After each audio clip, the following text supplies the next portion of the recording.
Ang Pilipinas ngayon. Narito na ang pinakamainit na mga balita na nakalap sa bawat sulok ng bansa. Ihahatid sa bawat Pilipino saan man kayo sa mundo. Ang Pilipinas ngayon. Pakinggan ang bawat kaganapan sa bawat lalawigan. Ito ang Pilipinas ngayon.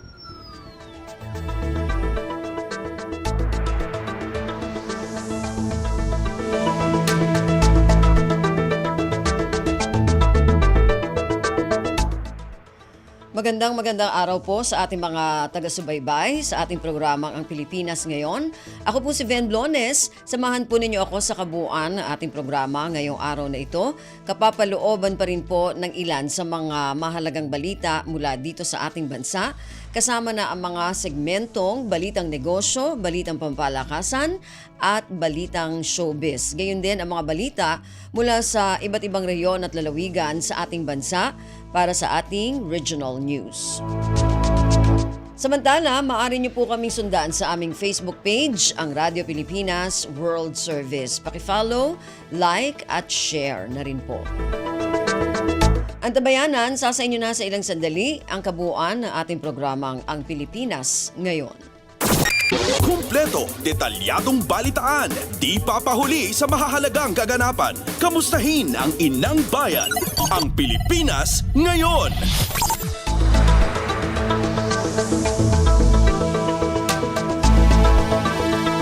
Sa ating mga balita, Pangulong Ferdinand Romualdez Marcos Jr. balik trabaho na matapos ang pahinga kaugnay ng Kwaresma. Kaugnay nito, may mga nakalinya ng aktibidad ang Pangulo sa labas ng Metro Manila ngayong linggong ito. Ang detalye ng balitang ito mula kay Alvin Baltazar.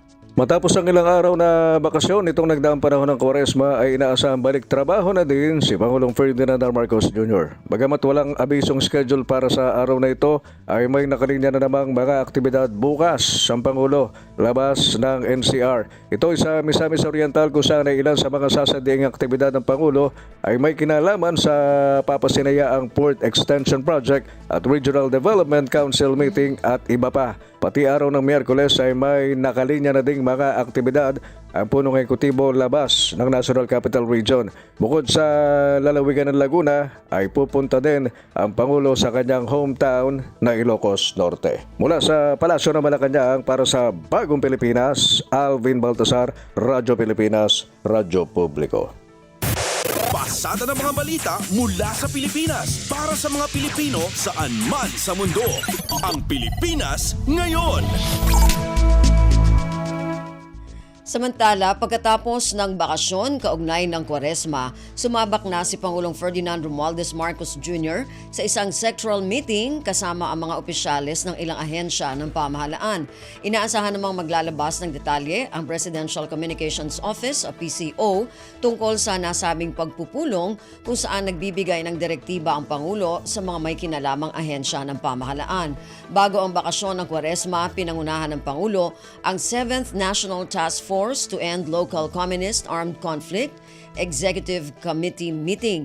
Sa nasabing pulong, pinagtibay ng Pangulo ang matatag na pagsuporta ng pamahalaan kaugnay sa reintegration o muling pagbabalik ng mga dating rebelde sa normal na pamumuhay sa pamamagitan ng implementasyon ng Barangay Development Program.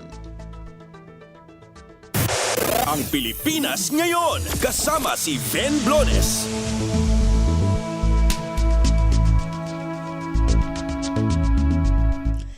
Paggunita sa Semana Santa, naging mapayapa sa pangkalahatan ayon sa Philippine National Police o PNP. Ayon pa sa PNP, mas mababa ang bilang ng mga naging kaso ng pagkalunod ngayong 2025 kumpara sa nakalipas na taon. Ang detalye ng balitang ito mula kay J. Mark Dagala. Pangkalahatan pa rin naging mapayapa ang pagunita ng sambayan ng Pilipino sa mga Semana Santa para sa taong ito. Ayon sa Philippine National Police, ganyan ikinalulungkot pa rin ipinalita ng PNP na sa kabila ng pagiging mapayapa ay nakapagtala pa rin ito ng 31 kaso ng mga pagkalunod habang sinasamantala ng ilan ang mahabang bakasyon. Subalit ayon kay PNP Public Information Office Chief Police Colonel Randolph Tuanyo, mas mababa pa rin ito kung tutusin sa nasabing bilang kumpara sa mga naitarang kaso ng pagkalunod noong isang taon na nasa 43. Batay sa datos ng PNP buhat sa 31 kaso ng pagkalunod nito Semana Santa. 11 sa mga ito ay pawang mga adult habang 12 ang menor de edad. Dagdag pa nito anyo, 26 sa mga ito ang nasawi, 3 ang naisugod sa pagamutan habang 2 ang agad na nasagip. Mula sa Kampong Krami para sa Bagong Pilipinas, J. Mark Dagala, Radyo Pilipinas, Radyo Publiko. Kumpleto, detalyadong balitaan, di papahuli sa mahahalagang kaganapan. Kamustahin ang inang bayan, ang Pilipinas ngayon. Patuloy sa pamamayagpag sa Senatorial Preference Survey ang mayorya sa mga pambatong senador sa ilalim ng alyansa sa Bagong Pilipinas ng Administrasyong Marcos. Sa pinakahuling Social Weather Station SWS survey ngayong Abril, pasok sa Magic 12 ang siyam sa senatorial slate ng alyansa, kung saan tinanong ang mga botante kung sino ang iboboto kung isasagawa ang eleksyon sa nasabing panahon. Kabilang si ACT CIS Party List Representative Erwin Tulfo na pumapangalawa sa nangungunang re-electionist na si Senator Bongo na ang ipinanukalang malasakit center ay pinondohan ng gobyerno.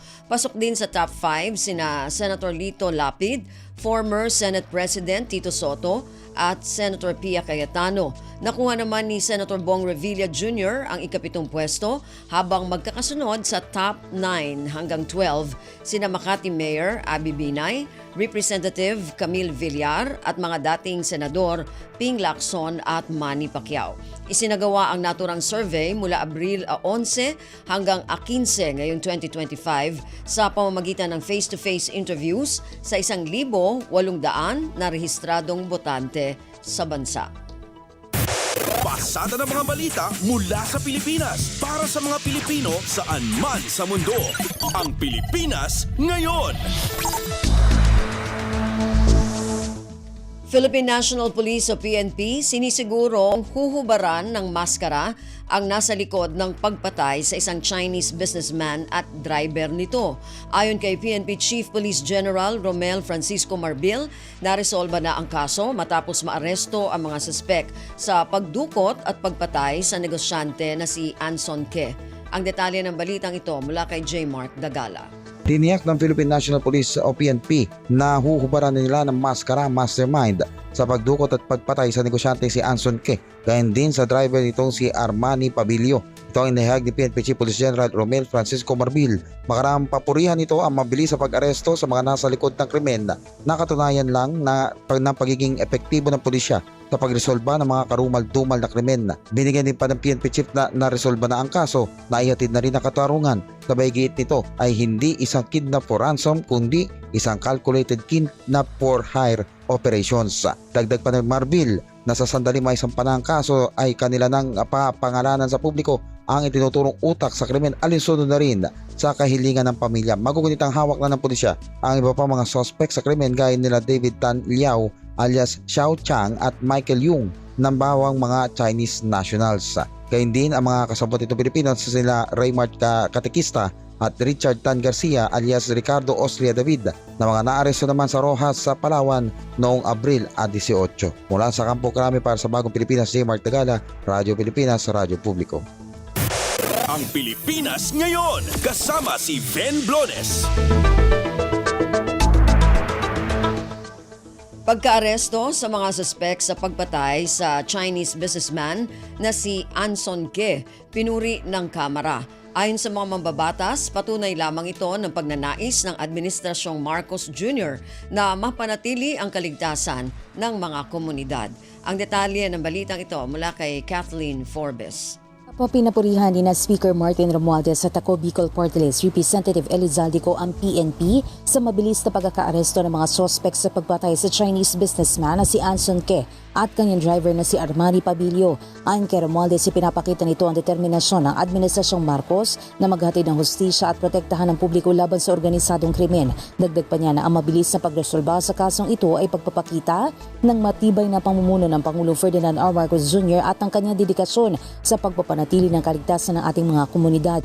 Ipinapakita rin anya nito na sa ilalim ng administrasyong ito, walang kriminal ang makakaligtas sa hustisya. Kasabay nito ipinunto ng lider ng Kamara ang kahalagahan ng modernisasyon inspirasyon at suporta sa ating pulisya para sa mabilis sa pagresolba ng mga krimen. Iginiit naman ni Ko na ang mabilis na paghuli sa mga sospek ay magsisilbing mensahe sa mga kriminal na hindi sila makakatakas sa batas. Umaasa naman ang Bicolano Solo na makapagbibigay ito ng kaunting ginhawa sa nauli ng pamilya at pagpapanumbalik ng tiwala ng publiko sa mga alagad ng batas. Mula Kamara para sa Bagong Pilipinas, Kathleen Forbes, Radyo Pilipinas, Radyo Publiko. Kumpleto, detalyadong balitaan, di papahuli sa mahahalagang kaganapan. Kamustahin ang inang bayan, ang Pilipinas ngayon.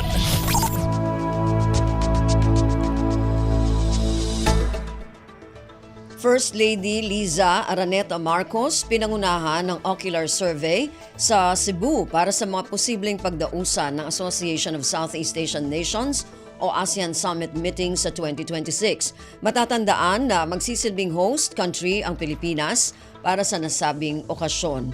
Ang detalye ng balitang ito mula kay Alvin Baltazar. Mismong si First Lady Liza Marcos ang nanguna sa kamakailang inspeksyon sa lalawigan ng Cebu. Ito ay kaugnay ng posibilidad na gawin ng Cebu bilang isa sa mga lugar na pagdausan ng ASEAN 2026. Na dito ay magsisilbing host country ang Pilipinas. Sa Facebook post ng unang ginang ay napagalamang nasa second week ngayong Abril isinagawa ang inspeksyon kung saan ay kasama ng First Lady si Tourism Secretary Maria Cristina Frasco. Ilang international events na din ang ginawa sa Cebu tulad ng ASEAN Summit noong 2007 habang may mga working level APEC meetings din na ginanap doon sa bago ang main summit. Myanmar saan ang nakatakdang mag-host ng ASEAN 2026, subalit umatras ito dahil na din sa nagpapatuloy na isyong pampolitikal. Tinanggap naman ni Pangulong Ferdinand R. Marcos Jr. ang hiling ng ASEAN na maging host country ng ASEAN 2026 na ipinahayag nito noong 43rd ASEAN Summit sa Jakarta, Indonesia noong 2023. Mula sa Palasyo ng Malacanang para sa Bagong Pilipinas, Alvin Baltasar, Radyo Pilipinas, Radyo Publiko. Pasada ng mga balita mula sa Pilipinas para sa mga Pilipino saan man sa mundo. Ang Pilipinas ngayon.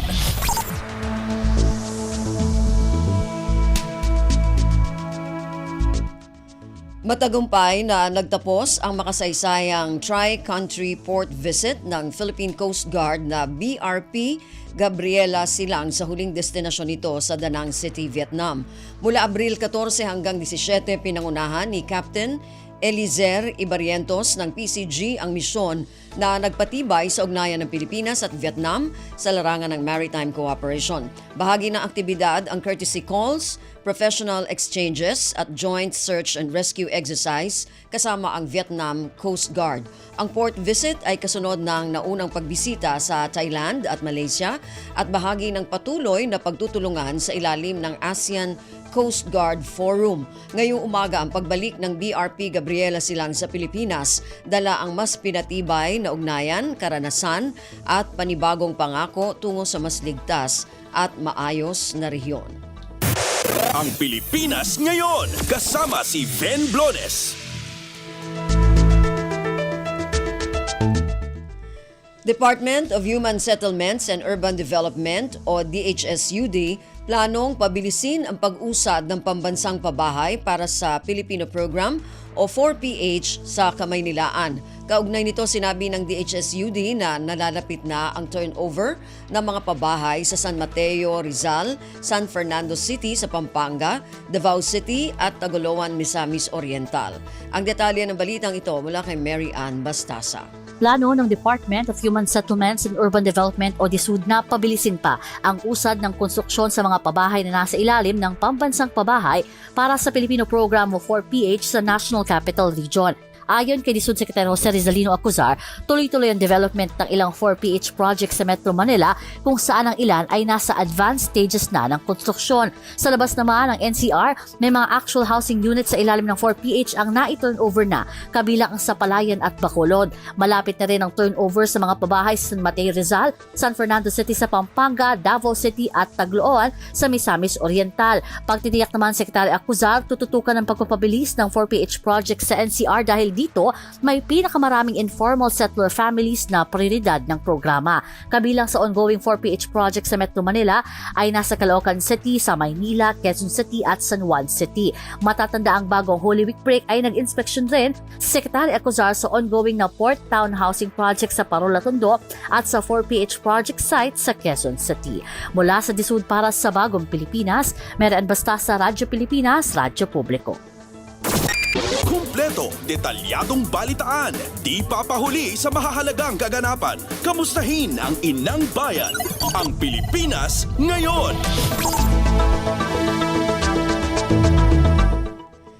Dahil sa inaasahang dagsa ng mga pasahero matapos ang Semana Santa, magdaragdag na ang Metro Rail Transit Line 3 o MRT3 ng bumibiyaheng mga bagon simula ngayong Lunes, Abril 21 ngayong 2025. Ayon sa pamunuan ng tren, 3 4-car trains ang idaragdag sa kasalukuyang 16 na 3-car train configuration tuwing umaga at hapon sa mga oras na dagsa ang pasahero.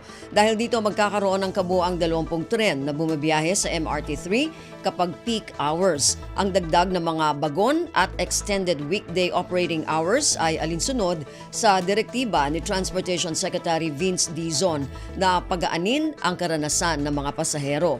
Ang bawat tren ay kayang magsakay ng hanggang 374 na pasahero kada bagon, katumbas ng karagdagang 1,576 na pasahero para sa 4-car train set. Pasada ng mga balita mula sa Pilipinas para sa mga Pilipino saan man sa mundo. Ang Pilipinas ngayon. Maagang nag-inspeksyon si Department of Transportation o DOTR Secretary Vince Dizon kasama sina Department of Information and Communications Technology o DICT Secretary Henry Aguda at DOTR MRT3 General Manager Michael Kapati sa North Avenue Station ngayong Lunes. Ito ay para i-monitor ang lagay ng mga istasyon at tren sa MRT3 at pagdating ng mga pasahero. Ngayon ang unang araw ng balik trabaho ng maraming manggagawa matapos ang bakasyon kaugnay ng Kwaresma. Sa kabila nito, napansin ni Dizon na maluwag ang pila ng mga pasahero dahil sa dagdag na mga tren ng MRT3, dahilan upang maibsan ang oras ng paghihintay tuwing rush hour. Sa ngayon, inaaral na ng DOTR at MRT3 ang pagpapatupad ng cashless payment para sa mga bumibili ng single journey ticket. Isa pa sa mga posibilidad na ipatutupad ang paglalagay ng AI technology pamalit sa X-ray machines tulad sa metro stations sa ibang bansa sa tulong ng DICT. Ito anya kasi ang isa sa mga dahilan ng mahabang pila sa mga istasyon ng mga pasahero. Ang Pilipinas ngayon, kasama si Ven Blones. Nais ni Department of Information and Communications Technology o DICT Secretary Henry Aguda na palakasin pa ang cybersecurity initiatives ng pamahalaan. Nitong nakaraang linggo, binisita ng kalihim ang DICT Cybersecurity Bureau at Cybercrime Investigation and Coordinating Center o CICC at nagpaalala sa mga kawani na maging proactive sa pag-aksyon laban sa anumang bad vibes o makakapinsala sa cyberspace. Ayon sa kalihim, dapat na tugunan agad kapag may banta online at hindi na dapat hintayin ang mga incident report. Sa ganitong paraan, anya, mabilis ang magiging hakbang laban sa mga dumaraming scams, online threats at fraud. Ayon kay Aguda, nais nitong masiguro na sa ilalim ng Administrasyong Marcos ay maitataguyod ang isang matatag, maasahan at ligtas na cyberspace para sa bawat Pilipino. Kumpleto, detalyadong balitaan, di papahuli sa mahahalagang kaganapan. Kamustahin ang inang bayan, ang Pilipinas ngayon. Pasok ng mga estudyante para sa taong 2025-2026 magsisimula na sa Hunyo 16. Ayon kay Senador Sherwin Gatchalian, Senate Chairperson ng Basic Education, Arts and Culture, hindi na maapektuhan ng matinding init ng panahon ang mga mag-aaral dahil sa pagbabalik sa dating petsa ng pasukan sa buwan ng Hunyo. Ang detalye ng balitang ito mula kay Charmaine Cristobal.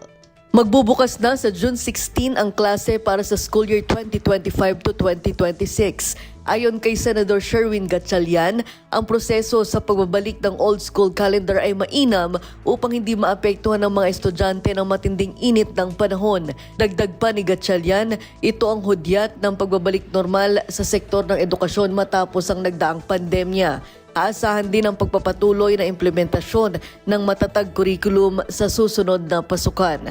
Mula sa Radyo Magazine, ito si Charming Cristobal para sa Bagong Pilipinas, Radyo Pilipinas, Radyo Publiko. Pasada ng mga balita mula sa Pilipinas para sa mga Pilipino saan man sa mundo. Ang Pilipinas ngayon.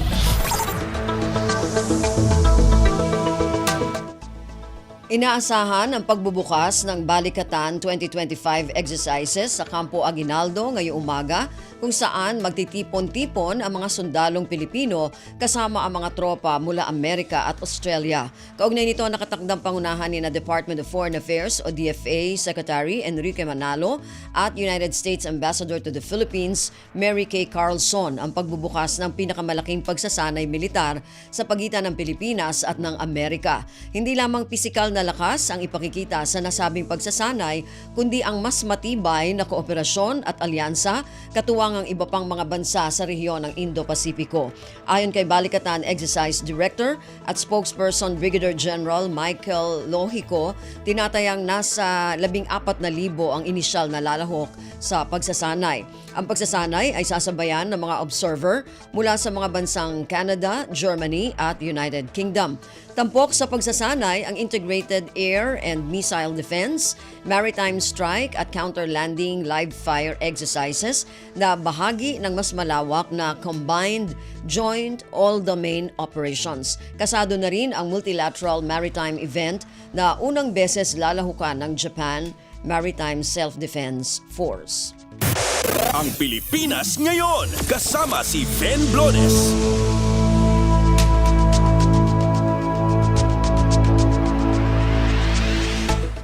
Narinig po ninyo ang ilan sa mga mahalagang balita mula dito sa ating bansa. Samantala, antabayan na naman po ang mga balita mula sa iba't ibang rehiyon at lalawigan dito sa Pilipinas para sa ating regional news pagkatapos lamang po ng ilang mga paalala. Hatol ng bayan. Election Quick Facts. Campaign period. Ang opisyal na campaign period para sa mga national candidates ay magsisimula sa February 11, 2025 at mayroon silang 90 days para mangampanya. Samantala, mayroon namang 45 days para mangampanya ang mga tumatakbo para sa local positions at magsisimula ito sa March 29, 2025. Ang campaign period ay matatapos sa May 10, 2025. Hatol ng bayan. Election Quick Facts. Paliwanag mo sa tao na hindi totoo yan. Dahil ang totoo, yung totoo ang dapat ninyong malaman. Nagkalat sa internet ang fake news o mali at news, tinatapon niyo yung tao. what they are doing is creating panic. We say no. Yung pagkalat ng fake news. And some of it's dangerous. Sana iwasan po natin pag-spread ng fake news. At di magpapakalat ng disinformation at misinformation ang kasulukuyang administrasyon. Stop telling us fake news because you're wrong. Para sa totoo at mapagkakatiwalaang mga balita at impormasyon, Radyo Pilipinas.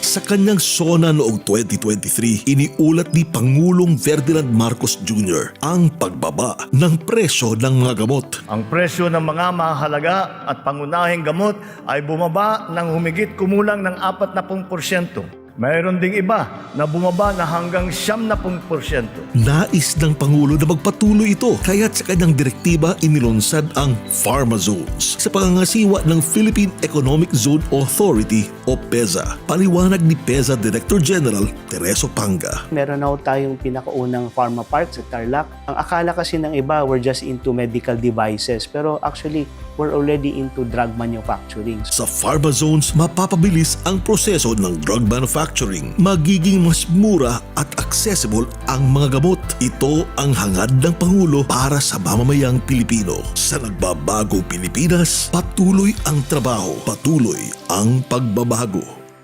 Huy, nabiktima ka na ba ng fake news sa panahon ng digital media? Learn how to spot fake news. Check the source. Kung di legit, dapat magduda. Check the purpose. Informative or troll post at clickbait lang. Check the ownership. Mapagkakatiwalaan ba ang pinagkukuhanan nito? Check the time and date. Baka naman outdated na yung news na yan, ha? SPOT. Together, let's spot fake news. Tiyakin ang katotohanan, fake news ay labanan. A friendly message from PCO, DepEd, CHED, DSWD, DILG, PBS at Radyo Pilipinas. Saan man, anumang oras, konektado ka sa Radyo Pilipinas World Service Online. Online digital na serbisyo para sa Pinoy sa bagong Pilipinas. Radyo Pilipinas World Service Online. Balita mula sa lalawigan sa bawat rehiyon ng ating bayan. Dito sa Ang Pilipinas Ngayon.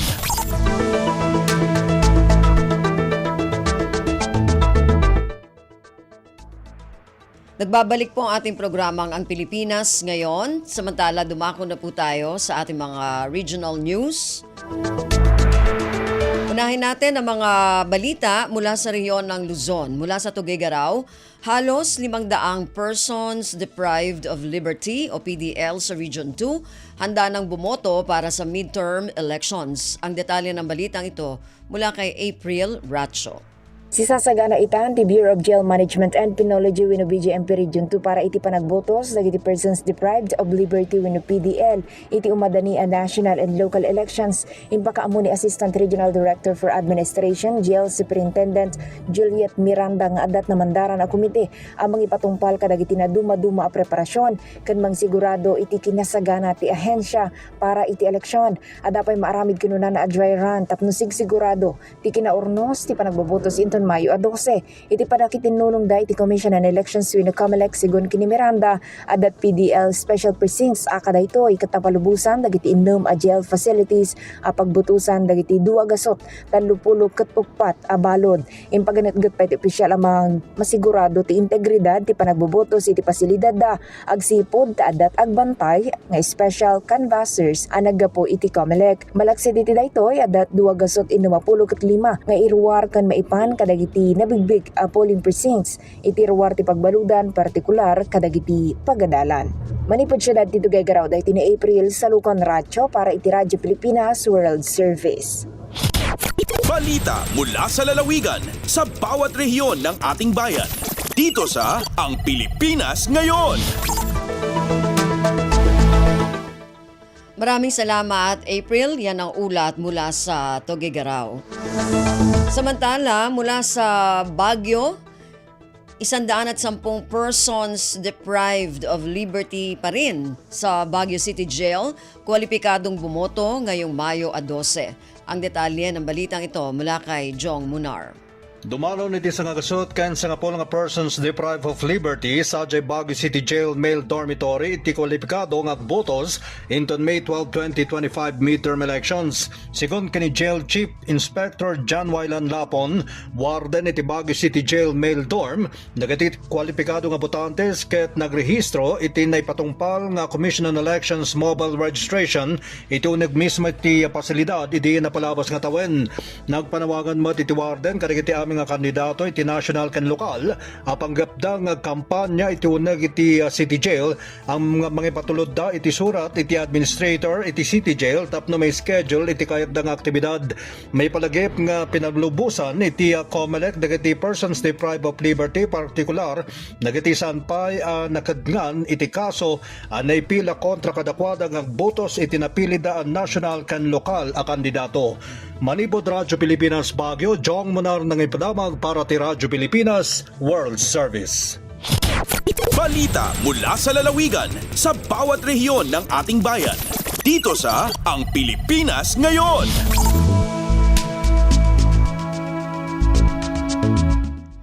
Maraming salamat, Jong. Yan ang balita mula sa Baguio.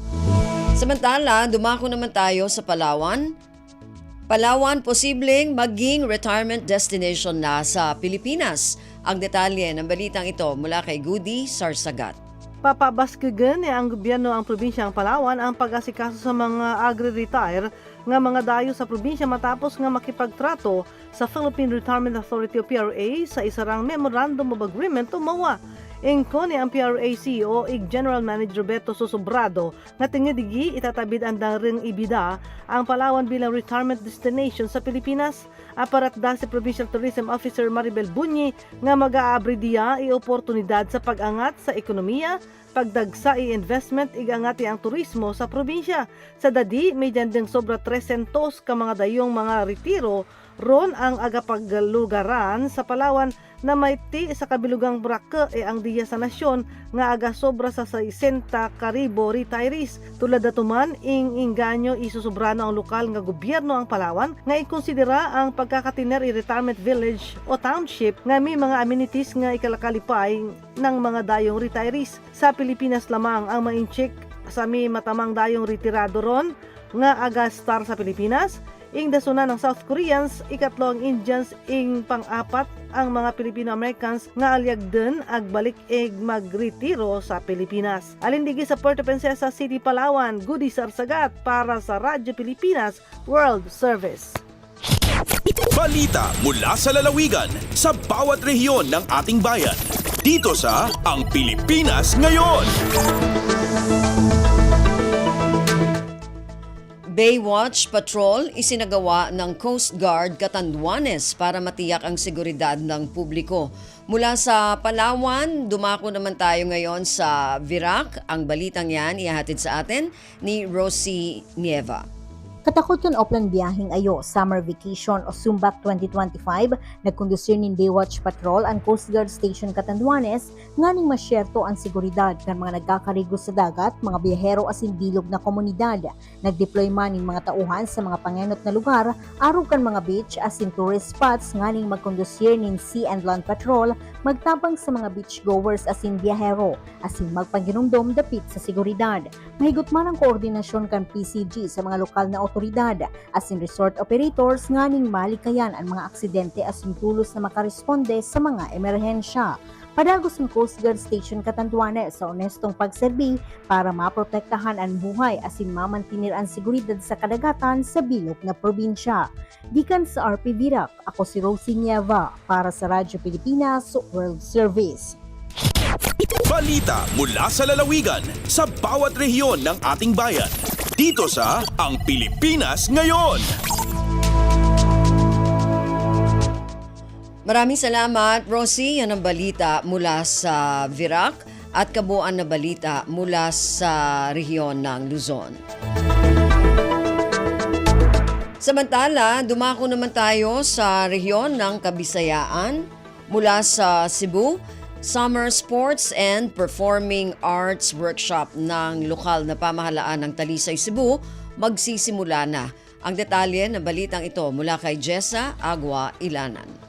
Sugdan na karong adlaw ang 12ing edisyon sa tinuig nga summer workshop sa lokal ng kagamhanan sa Talisay City, Cebu. Abril 21 hangtod Mayo 2, tuig 2025, mulanat ang workshop alang sa mga batang Talisaynon sa paugnat sa kusog ug sa alampat. Ang sports workshop naglangkob sa basketball, football, volleyball, sepak takraw, badminton, chess, taekwondo, swimming, arnis, boxing ug karate do. Ang sa alampat o arte naglangkob sa guitar, voice, modern dance, visual arts, Hawaiian dance ug dance sports. Tinuig nga proyekto kini sa LGU Talisay, Cebu aron mahimong produktibo ang summer school break sa mga estudyante ug mahatagan og higayon nga makat-on ang mga kabatan-unan aron malayo sa bisyo ug daotang impluwensya. Unang batch pa kini ug aduna pay laing nga hut-ong sa umaabot nga semana aron mas daghan ang mahatagan ug kahigayunan. Gikan sa RP1 Cebu sa Agua Ilanan para sa Radyo Pilipinas World Service. Balita mula sa lalawigan sa bawat rehiyon ng ating bayan. Dito sa Ang Pilipinas Ngayon.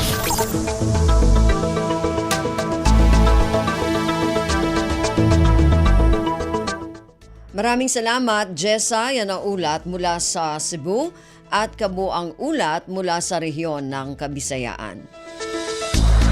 Dumako naman tayo sa rehiyon ng Mindanao mula sa Butuan. National Irrigation Administration o NIA sa Agusan del Sur Irrigation Management Office nagbigay ng mahigit 1.8 milyong piso na livelihood grants. Ang detalye ng balita ito mula kay Dayanara Sumapad. Mihatag og balor 1,810,000 pesos ang National Irrigation Administration Agusan del Sur Irrigation Management Office o NIA ADS-IMO. Kini para sa livelihood grants ngadto sa 7 ka asosasyon diin gipahigayon ang pag-turnover sa mga cheque ngadto sa NIA ADS-IMO Rosario Agusan del Sur bag-uhay lamang. Ang paghatag og tabang ubos sa livelihood support program sa NIA nagpasiugda sa pasalig sa ahensya sa paghatag ahom sa mga benepisyaryo sa paglunsad o pagpalapad sa gagmay nga mga negosyo, pinaagi sa paghatag og importanteng pinansyal nga suporta og mga kahinguhaan nga makapausbaw sa kaugalingon og makapauswag sa kalidad sa kinabuhi sa matag benepisyaryo sa mag-uuma. Uban sa padayon nga suporta o giya sa NIA, ang mga inisyatibo nga sama niini nagpakita sa ilang dedikasyon sa pagdasig sa inklusibo nga pagtubo o pagsiguro nga ang pag-uswag makaabot sa tanang mga mag-uuma nga irigasyon sa tibuok probinsya sa Agusan del Sur. Gikan sa Radyo Pilipinas Butuan, Dayan Sumapad para sa Radyo Pilipinas World Service. Balita mula sa lalawigan sa bawat rehiyon ng ating bayan. Dito sa Ang Pilipinas Ngayon.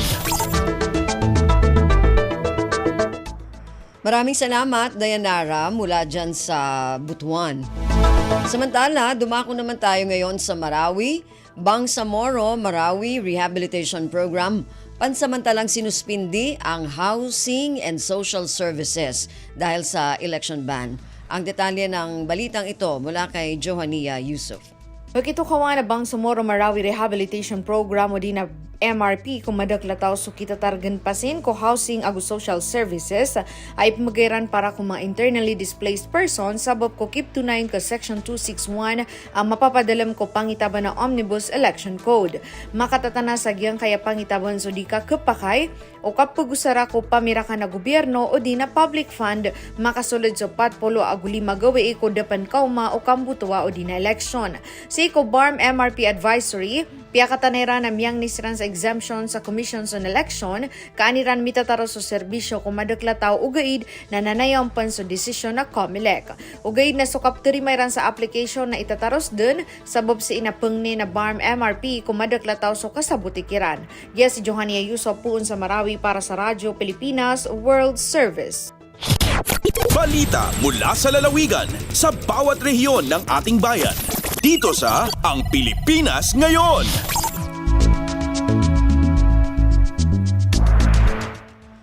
Maraming salamat, Johania, mula dyan sa Marawi. Yan po ang kabuuan na ulat mula sa rehiyon ng Mindanao.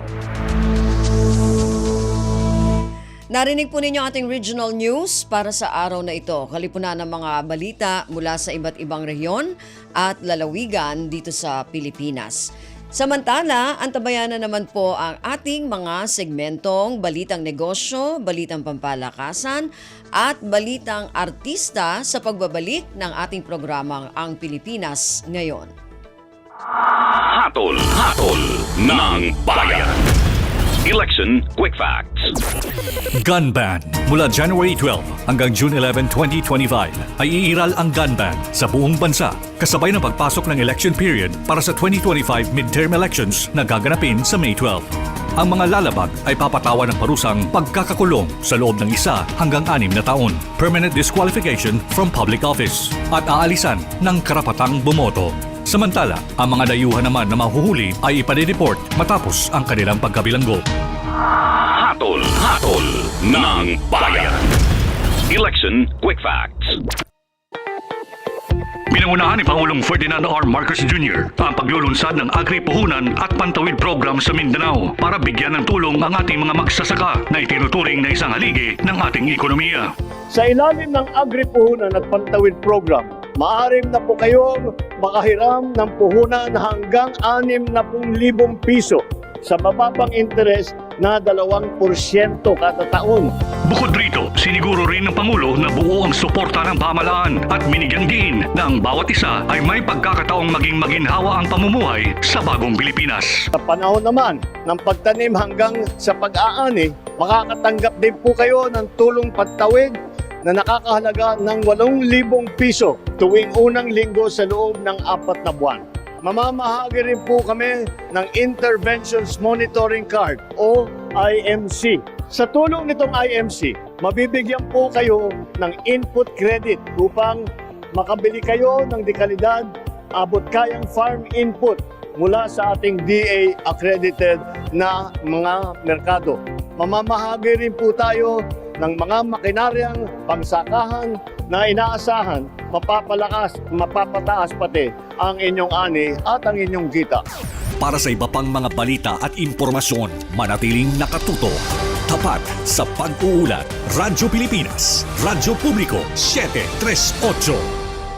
Gusto mo bang dagdagan ang iyong skill? Tulad ni Darwin na 11 years ng technician. This time, change career siya sa welding sa tulong ng TESDA. Nainganyo ako mag-welding. Nung pumasok ako sa TESDA, lumawak pa yung knowledge ko regarding sa bakal. Tapos hindi ko expected na maging trainer po, welding instructor po dito sa TESDA. Ang pag-upskill ng mga kagaya ni Darwin, BBM admin goals yan. This administration will continue to ensure the sustainability of jobs, upskilling and reskilling of our workers to maintain the productivity and the edge of our labor force and our economy. I'm certain we will not only survive but thrive in the evolving job market, ensuring no Filipino is left behind as we move forward.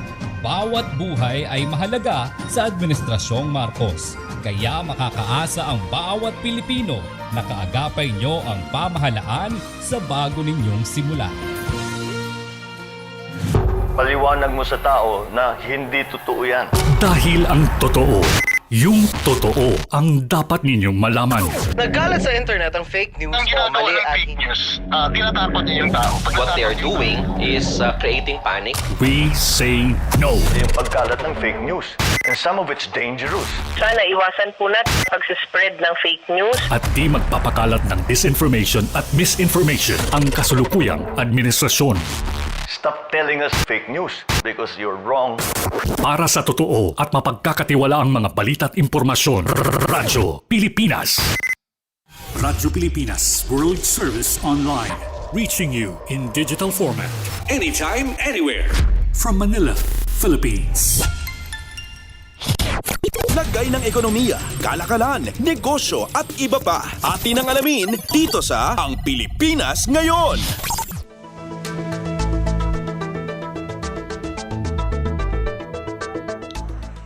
At nagbabalik po ang ating programang Ang Pilipinas Ngayon. Samantala, narito naman po ang balitang negosyo at kalakalan. Nagkasundo ang Department of Agriculture at mga stakeholder ng industriya ng baboy na palakasin ang pagpapatupad ng Maximum Suggested Retail Price o MSRP sa karne ng baboy. Kasabay nito ang pangako ng pribadong sektor na bantayan ang kanilang hanay upang mapigilan ang pananamantala sa mga consumer. Kamakailan isinagawa ang pulong at konsultasyon matapos ang inspeksyon ng DA sa mga palengke at nakitaan ng mababang pagsunod sa MSRP. Binigyan diin ni Undersecretary for Livestock Dante Palabrica ang pangangailangan na sundin ang Gentleman's Agreement na napagkasunduan sa mga naunang konsultasyon. Anya, layon ng MSRP na magkaroon ng balanse sa pagitan ng interest ng producers, traders, retailers at consumers, lalo na sa harap ng patuloy na pressure sa inflation. Bilang bahagi ng pangmatagalang solusyon, inanunsyo ni Palabrica ang rollout ng 1 bilyong pisong swine population program na inaprobahan ni Agriculture Secretary Francisco Chu Laurel Jr. Ang inisyatiba ay ipapamahagi ang tinatayang 30,000 babaeng baboy sa mga malalaking farm at bilang bayad sa gobyerno ay ipapamahagi ang mga pinalaking baboy sa mga backyard farmer. Lagay ng ekonomiya, kalakalan, negosyo at iba pa. Atin ang alamin dito sa Ang Pilipinas Ngayon.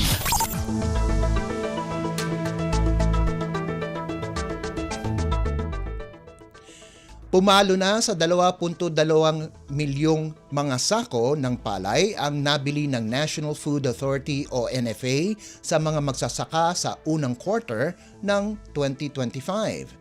Sa isang press briefing sa Malacanang, sinabi ni NFA Administrator Larry Lacson na tuloy-tuloy ang pamimili ng mga palay mula sa mga farmer cooperative at asosasyon.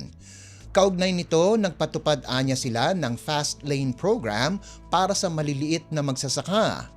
Kung dati ay hanggang 50 sako lamang pababa ang binibili ng NFA sa maliliit na magsasaka, sa kasalukuyan, inakyat na ito sa 70 sako. Ito anya ay upang ma-accommodate pa ang mas marami nilang ani at maengganyo pa ang mas maraming magsasaka na magbenta ng kanilang produkto. Lagay ng ekonomiya, kalakalan, negosyo at iba pa. Atin ang alamin dito sa Ang Pilipinas Ngayon.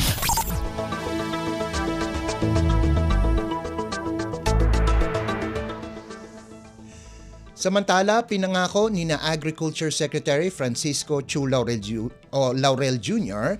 at Transportation Secretary Vince Dizon na madaliin ang pagpapagawa ng isang food hub sa isang lupain na may pag-aari ng Clark International Airport Corporation o CIAC para ma-centralize ang storage, processing at pamamahagi ng mga agricultural commodities habang magbibigay din ng epesyenteng access para sa mga farmer, trader at iba pang mamimili.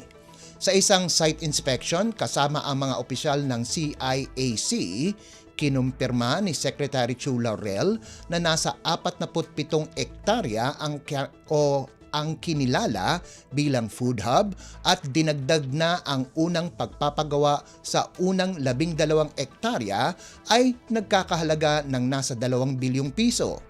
Dinagdag ng kalihim na habang mas maliit ang lugar kumpara sa matagumpay na agricultural distribution center sa Thailand, importante na magawa na ang pundasyon para mapalawag ito ng mga susunod na administrasyon. Posibleng maging operational na ang food hub sa loob ng 18 buwan mula sa simula ng konstruksyon. Dahil sa pagpondo ng gobyerno, kapwa sina Secretary Chu Laurel at Secretary Dizon ay umaasa na gumalaw na din ang proyekto para maging isang malaking hakbang tungo sa pag-modernize ng food value chain ng bansa. Bukod sa Clark, tinitignan din ng Department of Agriculture ang ilang mga lugar sa bansa na malagyan ng kaparehong food hub para mapalakas ang farm output, mapanatili ang supply at presyo ng pagkain, pataasin ang kita ng mga magsasaka at makalikha ng trabaho. Lagay ng ekonomiya, kalakalan, negosyo at iba pa. Atin ang alamin dito sa Ang Pilipinas Ngayon.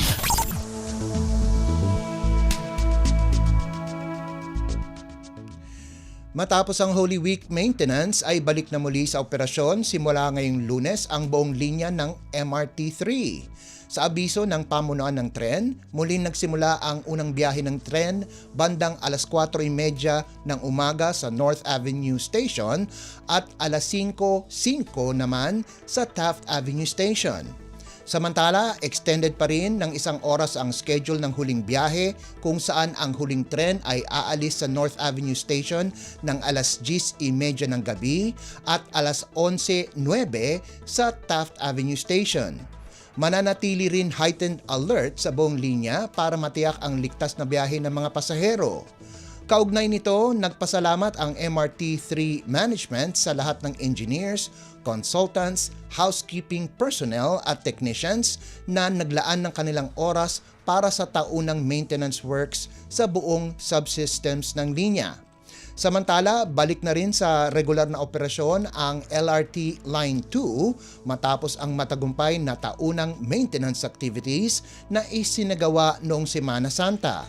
Ganap na 5:00 na umaga umalis ang unang tren sa Recto Station patungong Antipolo Station at pabalik, gayon din sa Antipolo patungong Recto at pabalik.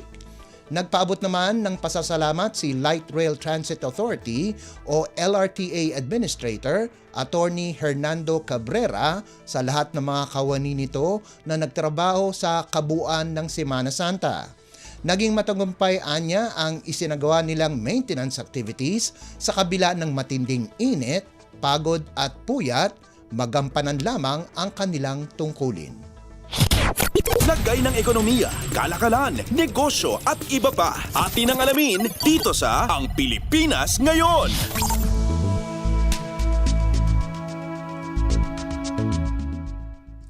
Papalakasin pa ng Department of Information and Communications Technology o DICT ang libreng Wi-Fi access para sa mga pasahero sa Metro Rail Transit o MRT Line 3. Kasama ito sa mga upgrade at improvement na natalakay sa pag-iinspeksyon ni na Department of Transportation o DOTR Secretary Vince Dizon kasama si DICT Secretary Henry Aguda sa ilang stasyon ng MRT3 ngayong Lunes. Ayon kay DICT Secretary Aguda, posibleng sa loob ng isang buwan ay mas malakas na ang libreng Wi-Fi sa mga istasyon ng tren. Nais naman ni DOTR Secretary Dizon na maging sa loob ng tren ay mayroong malakas na libreng Wi-Fi. Bukod dito, kasama sa pinag-aaralan ang posibilidad na pagtanggal ng mga X-ray machine na nagiging dahilan ng mahabang pila ng mga pasahero.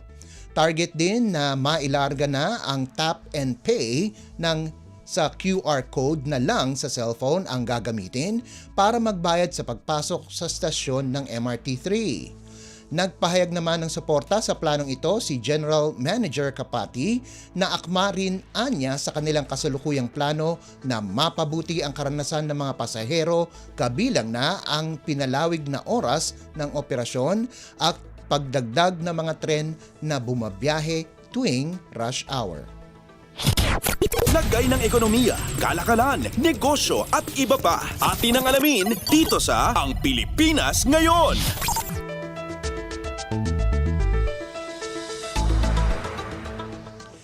At yan po ang ating balitang negosyo at kalakalan. Samantala, antabayanan nyo naman po ang ating segmentong Balitang Sports. Yan po sa pagbabalik ng ating programang Ang Pilipinas Ngayon, pagkalipas lang po ng ilang paalala. This is a public service announcement. Isang paalala mula sa National Telecommunications Commission, National Capital Region o NTC-NCR. Ang kanilang Oplan Contra Text Scams. Oplan Contra Text Scams. Binabalaan ng publiko na sakaling kayo ay makatanggap ng kakaibang text messages sa mga di kilalang numero o di kaya ay mga text messages na may kahina-hinalang mga link. Huwag pansinin, huwag pindutin, huwag i-click ang link. Huwag i-click ang link. Ipagbigay alam agad sa NTC website ntc.gov.ph o kaya'y sumulat sa kanilang email na contratextcam@gmail.com. Sa mga panahong ito, huwag padaya, maging wais na madla. Makibahagi sa Oplan Contra Text Scam. This is a public service announcement. Public service announcement From PBS, Presidential Broadcast Service, and Radyo Pilipinas. Hatol ng Bayan. Election Quick Facts.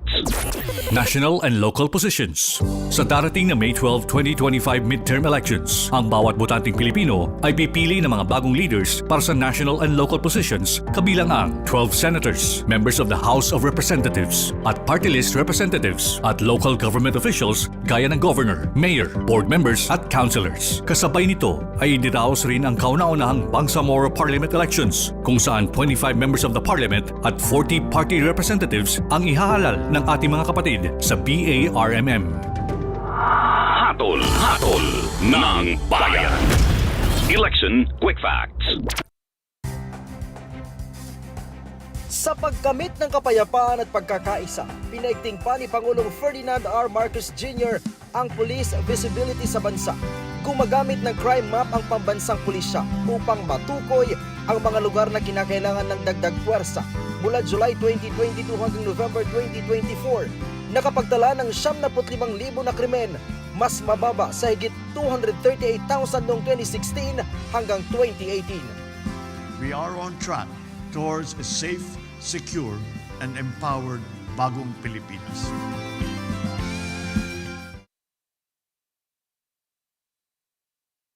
Radyo Pilipinas World Service Online. Reaching you in digital format. Anytime, anywhere. From Manila, Philippines. Updates at pinakahuling mga usapin sa mundo ng palakasan. Atin ang pakinggan dito sa Ang Pilipinas Ngayon.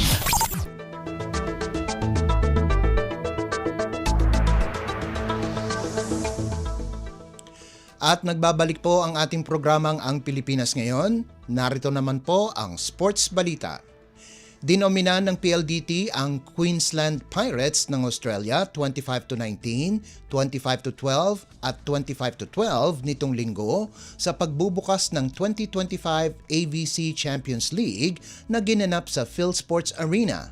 Dahil sa panalo, nakumpleto ng high-speed hitters ang sweep para sa 1-0 record sa Pool D. Malakas ang panimula ng Queensland Pirates kung saan si middle blocker Scarlett Rudder ang nagdala sa koponan para sa 5-point advantage bago sina Savvy Davison at Wilma Salas ang umarangkada para makuha ng Pilipinas ang unang panalo. Sinabi ni PLDT head coach Ralph Ricafort na mag-relax muna sila dahil medyo nawawala ang kanilang composure dahil unang international event ito sa kanila. Pinangunahan ni Davison nakalista bilang isang import sa torneo ang high-speed hitters sa nalikom nitong 14 na puntos kasama pa ang 8 excellent digs at 2 excellent receptions habang nagambag si Mika Reyes ng 10 markers, 9 ang nanggaling sa attacks at 1 block. Sa naunang laban, hinabol ng Creamline sa unang set ang Al Nasser Club ng Jordan para makumpleto ang 29-27, 25-20 at 25-19 panalo sa 2025 AVC Women's Champions League. Binura ng Cool Smashers ang 5 puntos na pagkadehado sa unang set para dalhin ang tiyempo sa 2 susunod na sets at kunin ang 1-0 record sa Pool A ng torneo. Ang import na si Erica Staunton ang nakapagtala ng may pinakamaraming puntos na 17 galing sa 13 attacks, 3 service aces at 1 block habang nagdagdag si Eliza Valdez ng 10 markers kasama pa ang 3 excellent digs at 5 excellent receptions. Nakapagtala naman ng 8 puntos ang isa pang import mula Russia na si Anastasia Kudyashova habang nakagawa ng 5 markers si Anastasia Kolomoyets ng Kazakhstan. Susubukan ng Creamline na masweep ang group stage sa pagtatapat nito sa Zetsu ng Kazakhstan itong Lunes ng gabi. Updates at pinakahuling mga usapin sa mundo ng palakasan.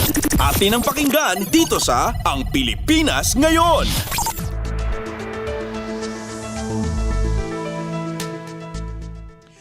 Pinangalanan si April Bernardino ng Philippine Navy bilang kauna-unahang player na makuha ang Most Valuable Player Award sa Women's Maharlika Pilipinas Basketball League o WMPBL.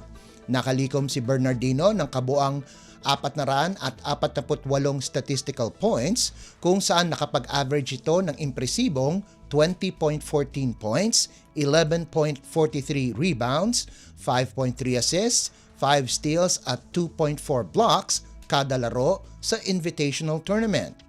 Dahil sa kanyang all-around performance, tinulungan ni Bernardino ang Lady Sailors na umabot ng quarterfinals kung saan pinahirapan muna nila ang twice-to-beat na Galleries Tower bago tumiklop sa ikalawang laro.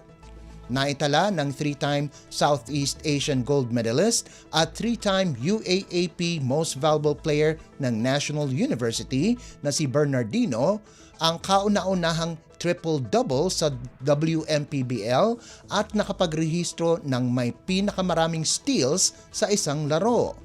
Nakuha niya ito sa elimination round laban sa Centro Escolar University noong Marso 13 kung saan nakapagtala ito ng 26 na puntos, 15 rebounds at 10 steals sa 93-52 panalo kung saan nakuha din nila ang pwesto sa quarterfinals. Kasama ni Bernardino sa mythical team ay sina Ambi Almazan ng Galleries Tower, Kent Pastrana ng University of Santo Tomas, Alana Lim ng Discovery Perlas at Alexis Pana ng Pilipinas Agilas. Isa namang matangkad at magaling sa depensa na si Cindy Resultay ng Sky Riser ang nakakuha ng Defensive Player of the Year Award pagkatapos makapag-average ng 4.8 defensive rebounds at 2.7 steals kada laro sa torneo. Kinuha naman ni Danica Pasya ng Cavite TOL ang Sportsmanship Award. Updates at pinakahuling mga usapin sa mundo ng palakasan. Atin ang pakinggan dito sa Ang Pilipinas Ngayon.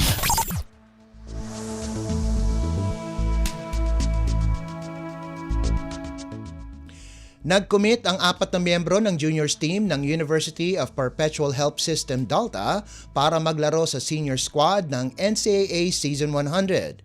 Kinumpirma ni na JD Pagulayan, Jericho Cristino, Aris Borja at Kelsey Baldoria ang paglalaro ng kanilang karera sa kolehiyo para sa Altas sa pagnanais na magawa ang kanilang tagumpay pagkaraang dalhin ang Junior Altas sa makasaysayang titulo sa Season 100. Si Pagulayan ang ikatlong leading scorer ng Junior Altas sa likuran ni most valuable player LeBron James Daep at miyembro ng Mythical Five na si Jan Roluna, kung saan nag-average ito ng 11.38 points, 4.69 rebounds at 2.08 assists para tapusin ang high school bilang isang kampyon.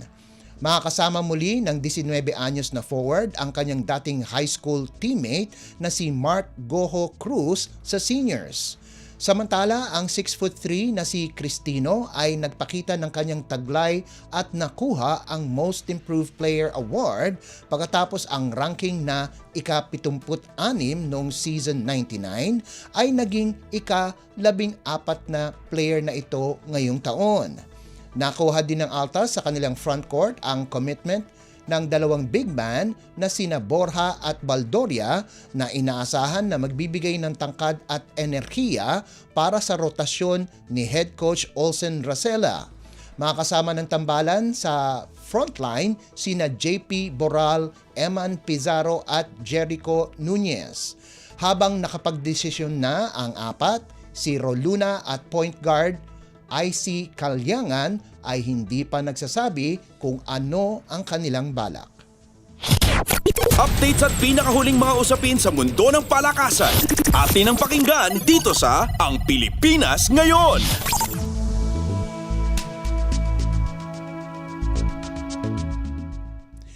Bubuksan ni Gilas Pilipinas Women's Guard Vanessa De Jesus ang panibagong yugto sa kanyang batang karera. Napabalita na ang 5'8" Filipina ace na dating naglaro para sa Duke University Women's Basketball Team ay lilipat na sa Notre Dame. Tinulungan ni De Jesus ang Duke na makaabot sa Elite 8 ng 2025 NCAA Tournament kung saan pinahirapan nila ang defending champion South Carolina bago matalo sa score na 54-50. Nag-average si De Jesus ng 3.1 points, 1.8 assists at 1.4 rebounds sa 12.4 na minutong paglalaro sa 2024 to 2025 season.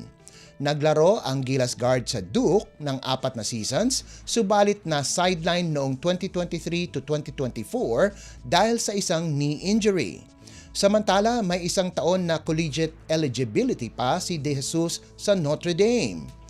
Umabot ang Notre Dame sa Sweet 16 kung saan natalo sila ng TCU Horned Frogs 71-62. Isang beses pa lamang naglaro si De Jesus para sa Gilas. Ito ay noong 2023 FIBA Women's Asia Cup Division A kung saan nag-average ito ng 12.8 points, 3.2 assists at 1.8 rebounds. Updates at pinakahuling mga usapin sa mundo ng palakasan. Atin ang pakinggan dito sa Ang Pilipinas Ngayon.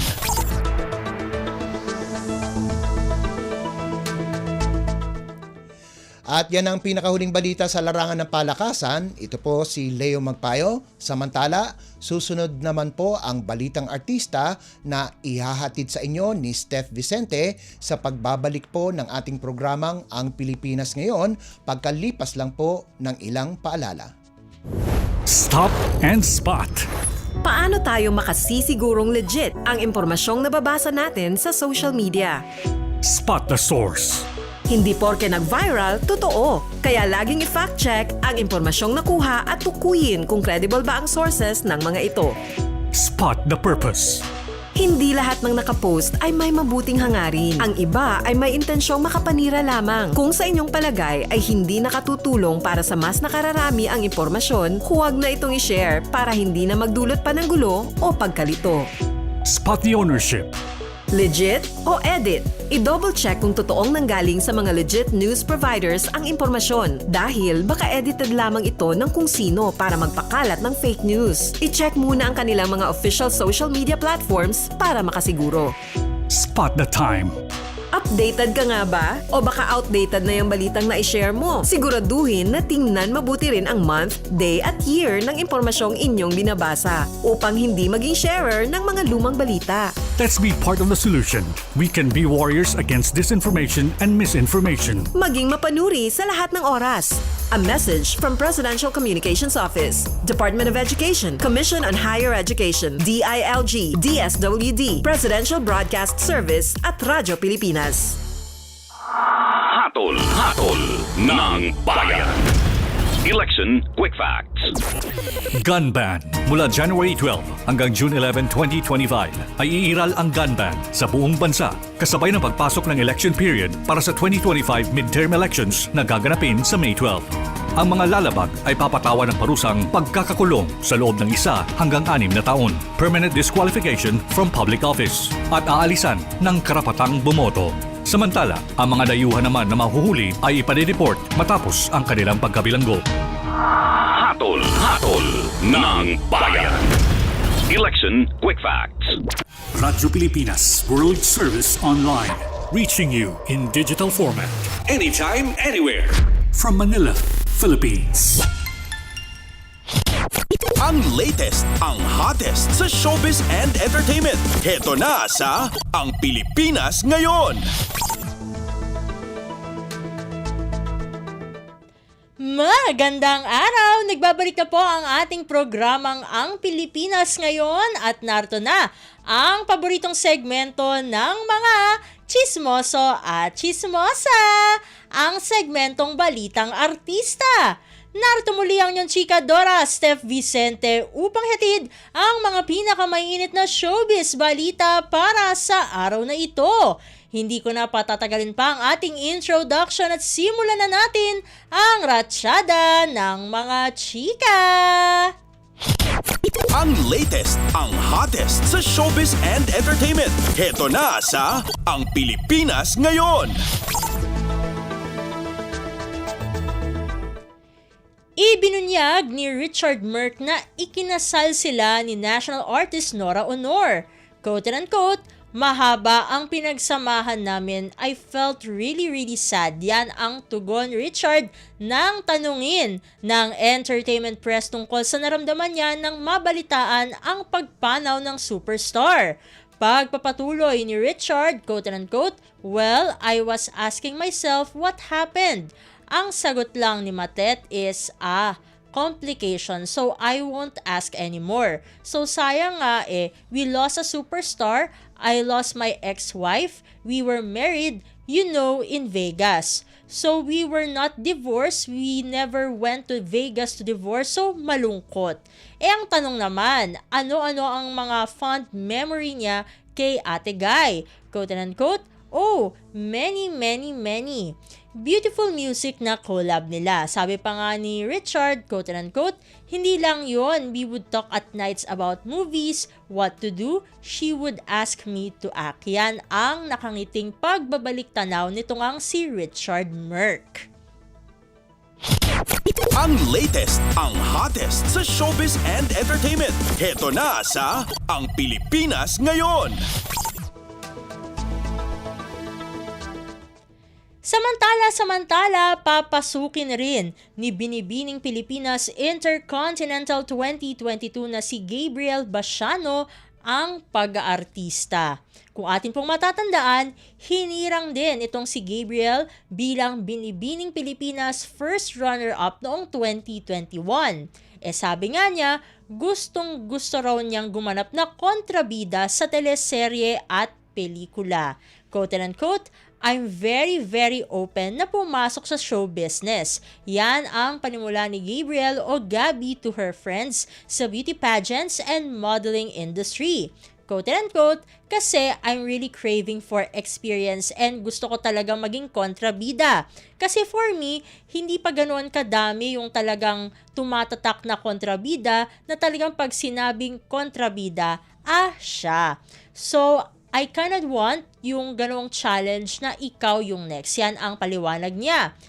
Open to work with everyone itong si Gabriel with our local stars. Quote and unquote, kasi I know na lahat naman ng makakatrabaho mo, iba-iba sila ng technique sa pag-arte. Or may iba-iba silang lesson na matuturo sa'yo. Yan ang sabi pa nga ng beauty queen. Gustong-gusto raw niya na makatrabaho itong si Ann Curtis. Ang isa pang tanong, sino naman niya? O sino naman ang gusto niyang maging leading man? Ayan, sabi nga niya, leading man siguro si Papa P. Ayan, sa mga hindi pa po, yung mga medyo outdated dyan, hindi pumupunta sa SOCMED, hindi nagbabasa ng chismis, si Papa P po ay si Piolo Pascual. Ito pa nga yung sabi nga niya, no? Quote and unquote, ang dami kasi niyang mga movies before na nakilala talaga ng tao. And if ever, bumalik man itong si John Lloyd. Ayan, si John Lloyd Cruz. Yan ang kinikilig na sambit ni Gabriel. Ang latest, ang hottest sa showbiz and entertainment. Heto na sa Ang Pilipinas Ngayon.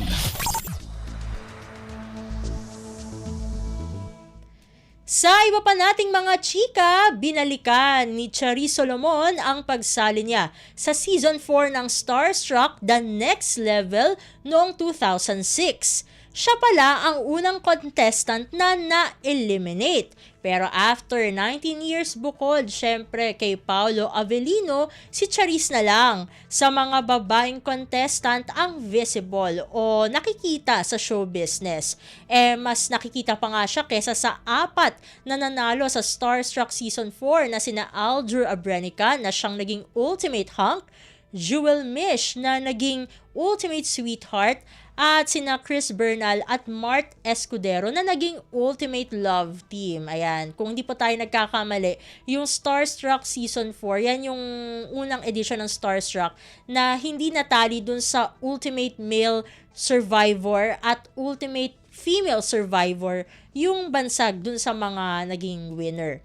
At yun nga sa MediaCon para sa pelikulang Samahan ng Mga Makasalanan, kung saan bahagi niya dyan, no, sina Sanya Lopez at David Licauco, napa-throwback ang komedyana na walang pangarap na mag-artista pala noon. Sabi nga niya, quote and unquote, ang sarap lang balikan ang lahat. Imagine, 19 years ago na pala yun. Kaya ako biglang napasali sa Starstruck is hindi ako na-enroll ng nanay ko. Wala talaga akong balak sumali. Ayaw ko ng ganon. Gusto ko lang mag-direct, magsulat sa mga school play, kumanta, banda, pero hindi ko gusto yung ganyan, yung mapapahiya ka. Ito pa nga ang sabi niya, no? Isang showbiz writer pala ang nag-udyok sa kanya na mag-audition. Ayan, quote and unquote, si Tito John Fontanilla ang nag-encourage sa akin na sumali. Since hindi ako nakapag-enroll para may gawin ako, sige, try natin. Kasi kung hindi niya ako pinilit, hindi niya pinalakas yung loob ko, wala ako dito ngayon sa showbiz. Ang latest, ang hottest sa showbiz and entertainment. Heto na sa Ang Pilipinas Ngayon.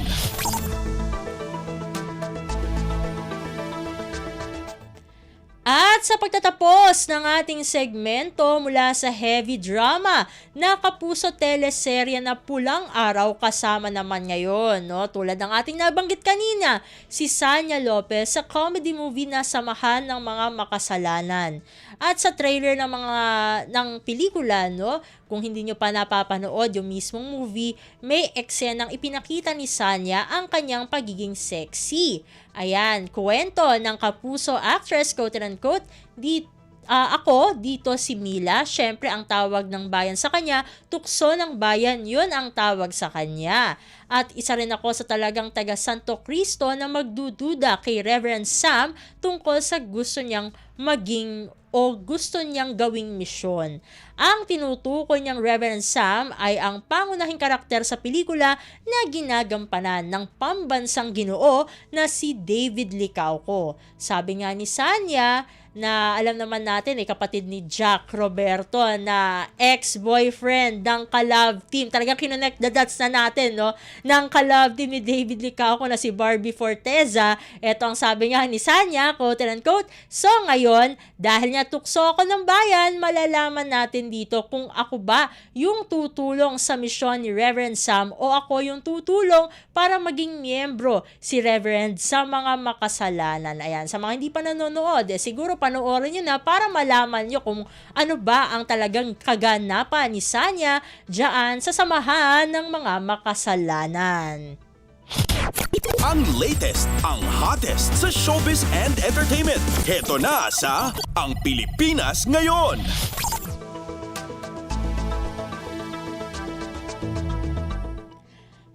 Naku, konti lang ang oras natin para sa ating segmentong Balitang Artista. Maraming salamat mga kachismis para sa inyong pakikinig sa ating segmento. Ako muli ang inyong chika Dora, Steph Vicente para sa Radyo Pilipinas World Service. Magbabalik na po ang ating kasamang si Ven Blones.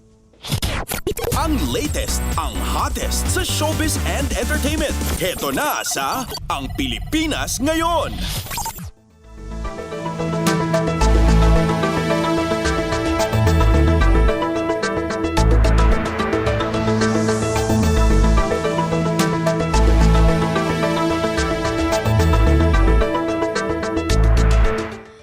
Narinig po ninyo ating mga segmentong Balitang Negosyo, Balitang Pampalakasan at ang ating Balitang Artista.